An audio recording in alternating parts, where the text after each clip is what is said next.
Ellen G. White quotes, "The light has been shining upon your pathway in regard to health reform and the duty resting upon God's people in these last days to exercise temperance in all things.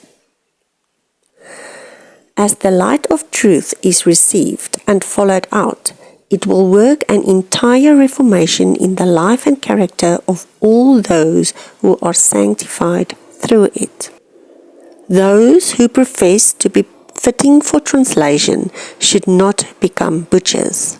Your family have partaken largely of flesh meats, and the animal propensities have been strengthened, while the intellectual have been weakened.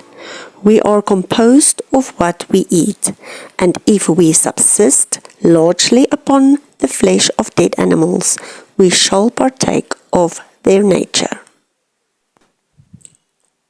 The eating of flesh meats has made a poor quality of blood and flesh. Your systems are in a state of inflammation, prepared to take on disease.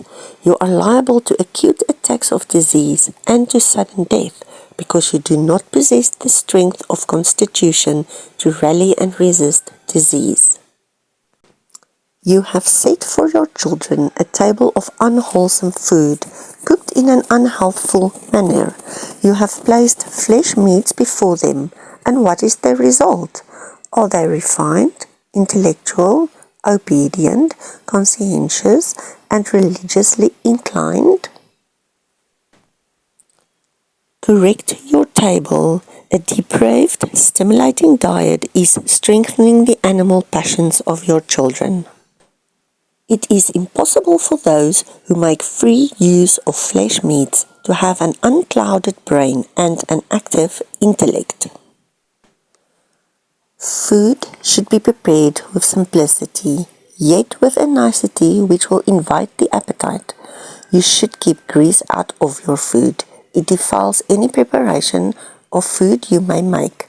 Eat largely of fruits and vegetables. The use of the flesh of animals tends to cause a grossness of body and benumbs the fine sensibilities of the mind.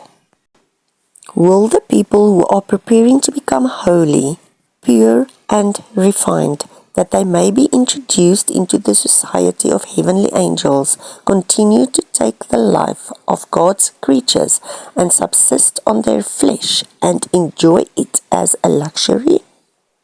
Those who subsist largely upon flesh cannot avoid eating the meat of animals which are to a greater or less degree diseased. The liability to take disease is increased tenfold by meat eating. The intellectual, the moral, and the physical powers are depreciated by the habitual use of flesh meats.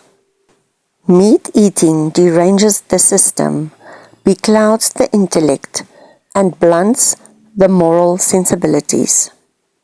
You need clear, energetic minds in order to appreciate the character of the truth, to value the atonement, and to place the right estimate upon eternal things.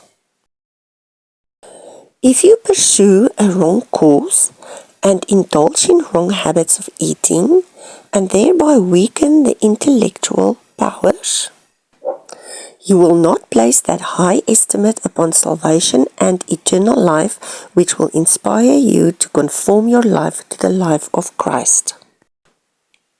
You will not make those earnest, self-sacrificing efforts for entire conformity to the will of God, which His Word requires, and which are necessary to give you a moral fitness for the finishing touch of immortality.